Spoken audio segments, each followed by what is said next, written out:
Well, the left is taking Supreme Court Justice Anthony Kennedy's retirement hard, so hard, in fact, that some of them want to throw out the entire constitutional order and delegitimize the Supreme Court itself.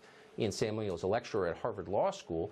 He's been demanding that as soon as Democrats hold power once again, they need to expand the size of the Supreme Court and pack it with liberals.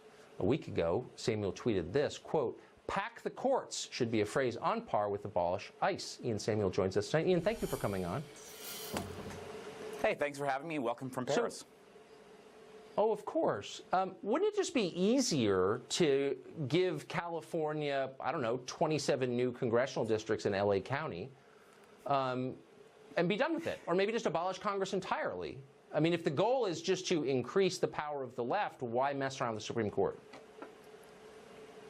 Well, you know, the thing is, I think we very much agree on the basic end here, which is that the Supreme Court should not be a partisan institution subject to sort of like ideological swings. The problem is the Supreme Court, the justices of the Supreme Court, 14 out of the last 18 have been appointed by Republican presidents. They had sort of 11 in a row before Ruth Bader Ginsburg, which is kind of a surprising and almost remarkable achievement when you think about it.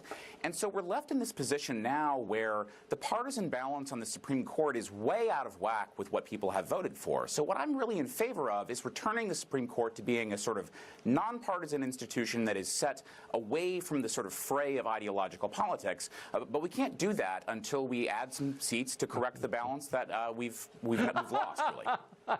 I love it. You're smooth, I will say that. So Thank when you tweet, pack the court, quote, pack the court ought to be up there with abolish ICE.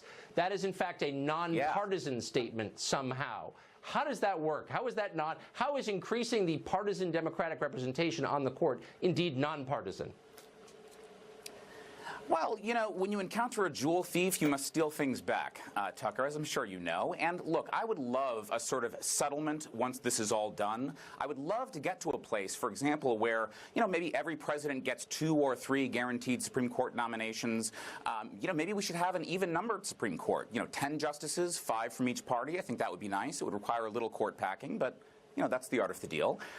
But the reality is we're way out of whack. And if we're to have any hope of moving forward with a Supreme Court that's not this kind of ideological partisan institution, we have a little mending fences to do. So let's do it.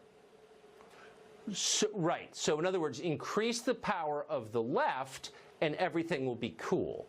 But as long as it's center-right in the court, I think by anybody's, I mean, look, if you match public opinion polling to the issues, you will see that the court is not way out to the right at all. And I've seen it. Oh, come it's on. Not. It's pretty much right in the Tucker, center. You don't believe that. It's not. On the issues, it is not. Well, so I do believe it, actually, because I first know of what the all, numbers are. I know you don't believe that, and I know you shouldn't, right? So, for example, I don't think either of us believe that the way that Citizens United should come out should be subject to a public opinion poll, even though you know as well as I do that 75% I'm not of suggesting any of the decisions ought to be subject to public opinion. But that's not how law should work, right? You would agree with that. No, but you yourself, no, but you're making the counter case. It's hard.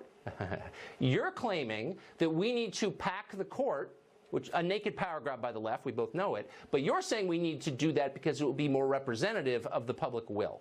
And I'm merely noting as a factual matter, because I've seen the numbers, that the majority of recent Supreme Court decisions fall within the center line of public opinion. So actually there isn't a problem other than Democrats don't get to do their will with the court to the extent you wish they could. Well, I'm not so sure about that. Look, I've tried to learn well from the most accomplished politicians of my age. And to my mind, the best one is Mitch McConnell.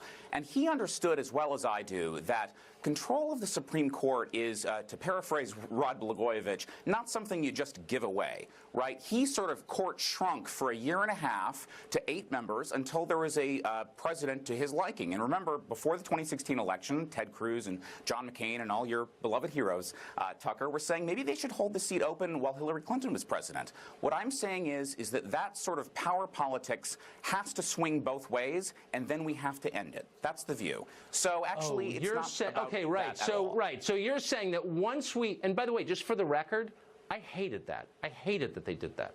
Not because I wanted some leftover on the court, but because I thought it was power politics. I said that at the time. I don't like Merrick Garland was a leftist, posing as a centrist, but I still was against not considering him.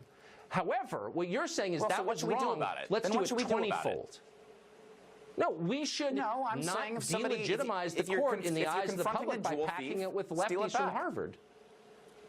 Okay, how about very this? cynical. I'm a reasonable That's more man. cynical than I am. How about we're this? I'm sorry, we're totally out of well, time. Yeah, well- give me one sentence. Okay. Socialism will win. Thanks for having me. Ian Samuel, thanks for revealing yourself. I appreciate it.